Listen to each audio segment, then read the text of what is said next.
If you're having trouble driving the results you want with your Google Shopping, it's possible you may need more granular control of your product feed. Years ago, we had on my friend Josh Whelan from Little Wolf Digital, and it was the most popular episode. And Josh really dug in and talked about how he drives performance with a quite manual method of Google Shopping management. I wanted to have him back on and really dig in and show how he looks at a Google Shopping feed and gives you more control inside the account. Check it out and give it a shot if you want to. One of the best ways that I found to get back to the control that we're missing in things like Performance Max and shopping to some extent is to go in and control it through segmentation. So this is something that will work in your existing shopping campaigns. It'll also work in Performance Max, and we'll get into that as well. This is one of my clients. They sell garlic and other agricultural organic products online.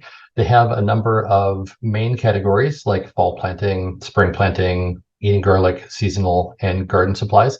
They also have a number of subcategories. So that's things like garden tools, garden supplies, and fertilizers. So in some cases, the categories are very large. Fall planting has probably something like 15 total subcategories in it.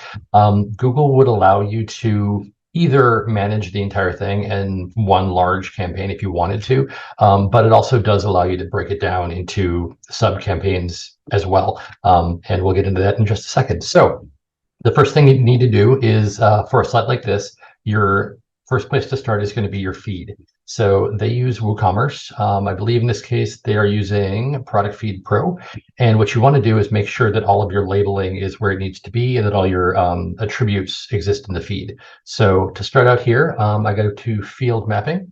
And this is something you would have set up ahead of time to make sure that all of your fields are going to the right place, that Google sees all the required values in the required attributes.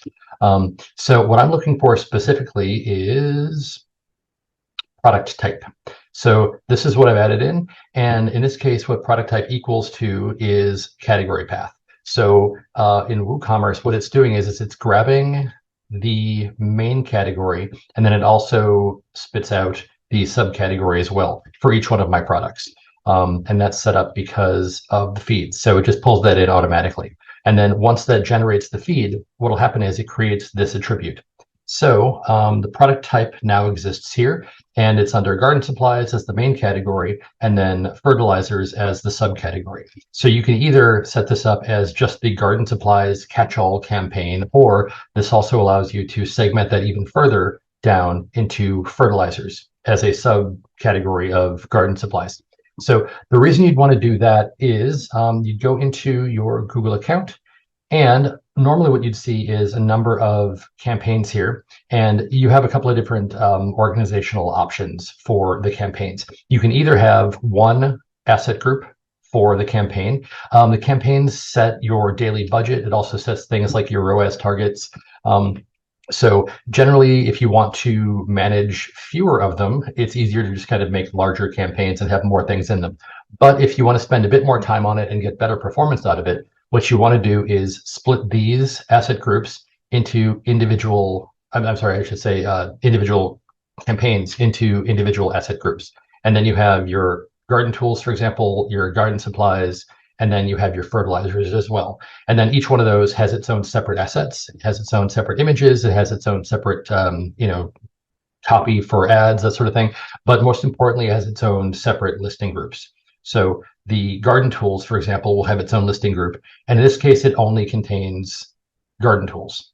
So what you'll notice is if you first go into your listing groups, what you're going to see is you have all products, and everyone's probably familiar with that. You have every single thing in your entire account there, and that's what's showing up there. In this case, we don't want to have all those show up. What we want to do is segment it into its own individual campaigns so that it only contains that subcategory, if that makes sense. So in this case, what you want to do is you go to all products first, and because you already created your product type here, garden supplies, fertilizers, in your feed, when you go into your Google Ads campaigns, you can separate this out even further. So the top level is you go to all products, and then you would edit this, and that allows you to select your main category type. So garden supplies, again, eating garlic, fall planting, gadgets, seasons, spring planting, all the things that we saw on this page. But because we're adding another level to that, what you want to do is make sure that in this particular case, you only select garden supplies. And then you go to the next level down. In this case, all we're doing is garden tools. So because we've added the subcategory in your feed as well, things like fertilizers, for example, if I go here and I drop down garden supplies, you can break it down into garden tools, fertilizers, and garden supplies. So this is actually a separate category that was probably misnamed or something, but the idea is now instead of having 50 some total products in this group, you now have it broken down by garden tools, fertilizers, and garden supplies.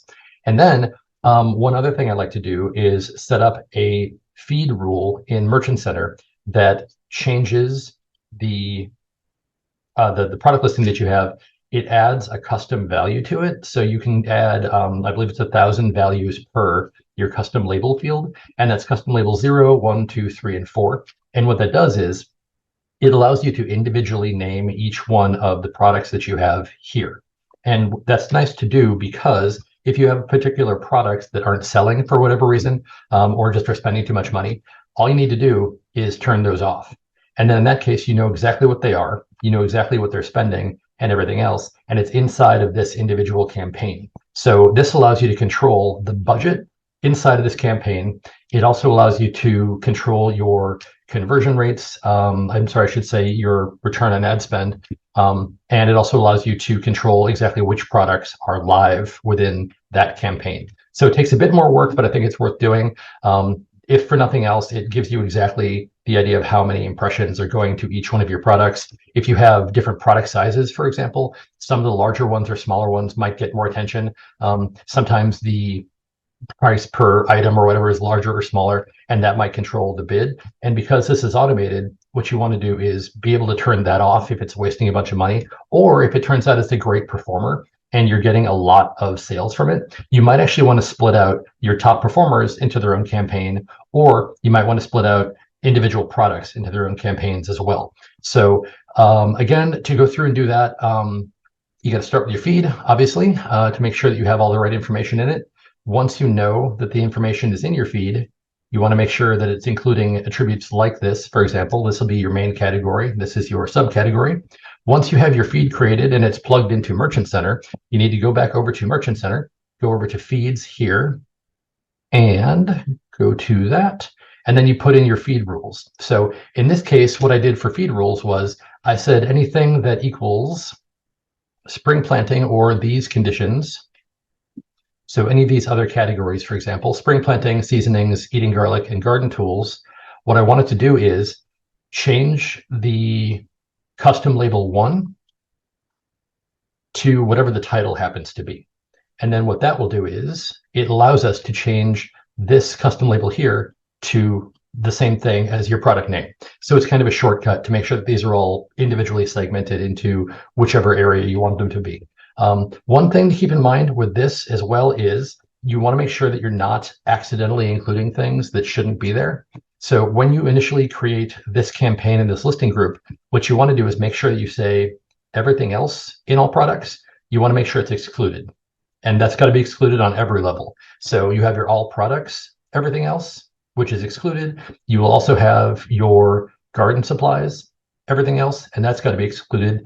And then lastly, you need to go into this individual listing group as well, find everything in garden tools, and then exclude that as well. In this case, what I discovered was I actually hadn't done that earlier. And because I left this green and included it, it actually started to pull in some of the impressions from some of the other products that weren't categorized yet. And that'll throw all your numbers way out of whack. And you don't want to do that. So that explains how to create your feed, set it up so that you're using product types to segment by category and by subcategory, and then also create individual names for your product listings as well. I hope that helps. Well, there you have it. That is a level of detail I don't know if we've covered before. I hope you found that helpful. You can really see how you can really get into even product by product, passing that information in through your custom labels. So thank you to my friend Josh Whelan and PPC Expert. You can find him at littlewolfdigital.com. He also works with us and our clients. And if you want to know more about Google search and Google shopping campaigns for e-commerce, I hope you'll check out my Udemy course. Josh makes appearances in there, as well as my team member, Jack Feldman. So you'll hear from some great PPC experts, go step by step, all the way from beginner to advanced. Check it out. Would love to see you on the inside there. All right. Let us know what you thought about this episode, what questions you have, and what else you'd like to see us cover. Thanks.